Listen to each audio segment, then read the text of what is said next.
What would happen if a fully armed modern soldier stood against 10,000 ancient soldiers armed with swords and spears?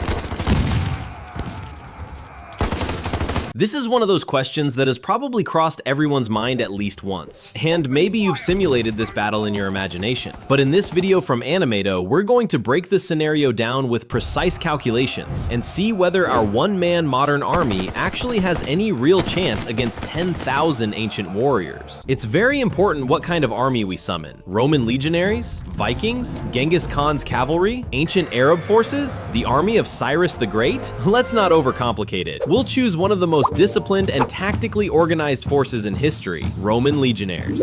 Now close your eyes for a second and picture this. On one side, a fully armed modern soldier carrying the most advanced weapons one person can realistically carry. On the other side, an army of 10,000. First, let's see what our hero actually has. When we say weapons one person can carry, what do we really mean? If he's entrenched and prepared beforehand, the story changes completely, compared to just randomly appearing in the middle of an open field. We'll assume the ideal case, a strong defensive position, and sufficient ammunition prepared in advance. So what's his primary weapon? In my opinion, something like an M249 SAW light machine gun. Why? Because it has a high rate of fire, it feeds from belt ammunition, and you don't constantly need to swap magazines. Let's assume he has a box of ammo next to him. How much? Let's say around 2,000 to 3,000 rounds of 5.56mm ammunition. This beast has a theoretical rate of fire of around 850 rounds per minute, but theoretical. In reality, if you dump fire continuously, the barrel would overheat within seconds.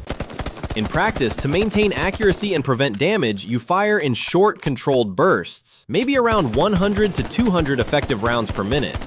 Now here's something important. The barrel overheats dramatically. Machine gunners typically carry spare barrels. After firing roughly 200 to 300 rounds, whether continuous fire for a minute or two or intermittent bursts, the barrel literally glows red. It must be replaced. And replacing a barrel takes around 30 seconds to 1 minute. If there's no spare barrel, then you wait for it to cool, and that means giving the enemy time. So let's assume our hero has 2 or 3 spare barrels as well. But the machine gun can't do everything. When it's cooling, or during a barrel swap, or when you need more precision at closer range, you need a secondary rifle. What's better than an M4A1 or something similar? He carries 15 to 20 30-round magazines. That's around 450 to 600 additional rounds. And realistically, he can't carry much more than that. This rifle can also fire fully automatic, around 700 to 900 rounds per minute. Again, theoretical. But it's far more practical for semi-automatic precision shots or very short bursts. A realistic sustained rate? Maybe 40 to 60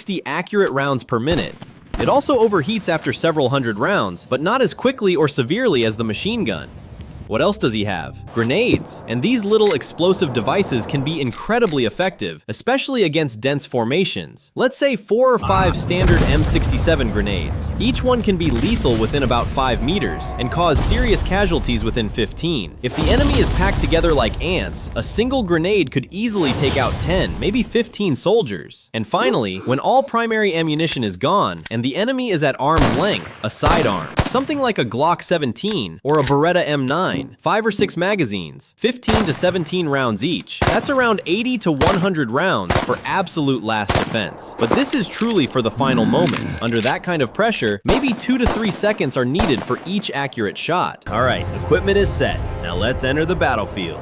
Remember, we're assuming Roman forces with no archers. Because if there were archers, or if this were Genghis Khan's cavalry, the calculations would be completely different. Imagine our hero entrenched in a strong position, on top of a low hill overlooking an open field, or inside a narrow pass that forces the enemy into a funnel. Because if they can attack from 360 degrees, one man simply cannot survive.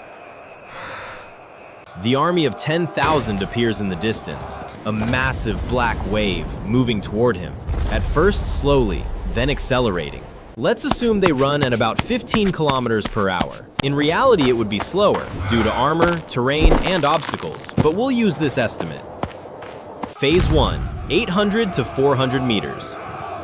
When the first wave reaches 800 meters, they enter machine gun range. The M249 roars to life. 5.56 rounds leave the barrel at nearly 900 meters per second. Wooden shields? Pierced like paper. Thin metal armor? Little resistance. The deafening sound alone could crush morale, but we assume these soldiers ignore fear and keep advancing. With an effective rate of 100 rounds per minute, and assuming every 2 to 3 rounds drops one soldier, in the first minute, he eliminates around 30 to 50 men. The enemy advances at roughly 4 meters per second. That's 240 meters per minute. So to move from 800 to 400 meters takes about 1 minute and 40 seconds.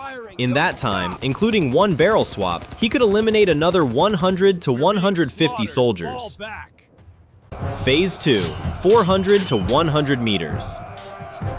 Now they reach 400 meters. Accuracy improves. Almost every burst finds a target. Pressure increases. He fires faster, while monitoring barrel heat. Casualty rate could reach 100 per minute. To move from 400 to 100 meters takes about 1 minute and 15 seconds.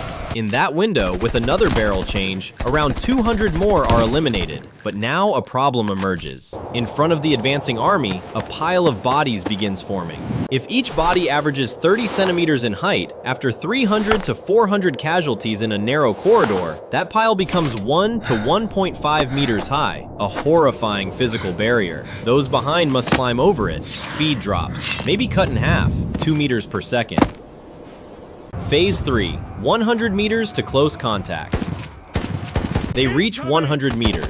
This is the ideal range for the M4 and grenades. He switches weapons, semi-auto precision fire, and throws the first grenade.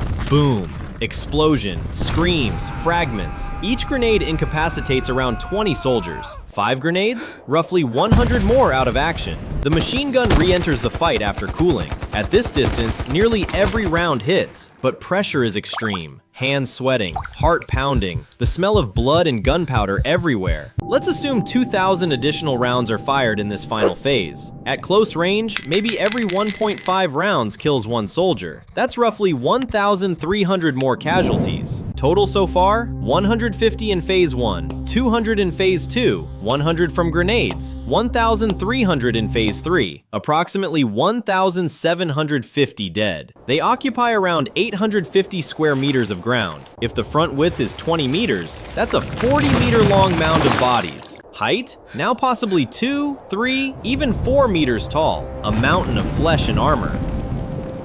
Phase 4, final meters. Primary ammunition is gone. He is exhausted, possibly losing hope, but the sidearm remains. About 100 rounds.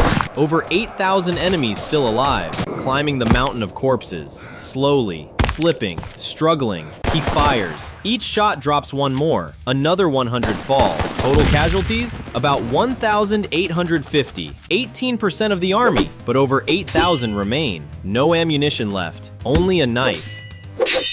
From his perspective, the battlefield is a corridor of death. From 800 meters down to his trench, the ground is layered with bodies. Farther back, scattered. Closer in, stacked. A grotesque wall of corpses. 2, 3, maybe 4 meters high. They climb it, as more bodies fall on top of them. A scene from a horror film, but real. First wave moved at full speed. Second wave slowed to 3 meters per second. Third and fourth waves, almost 1 meter per second, like moving through mud. But eventually, he runs out of ammunition. They reach him. Perhaps he takes down a few more with a knife, but it changes nothing. In reality, even a fully equipped modern soldier in a perfect defensive position cannot defeat an army of 10,000. The limiting factor is ammunition, weapon overheating, physical exhaustion, psychological collapse, even though we barely modeled that part. Creating this kind of content takes a team effort. If you enjoyed this breakdown, support Animato with a like and subscribe. Thank you for your support.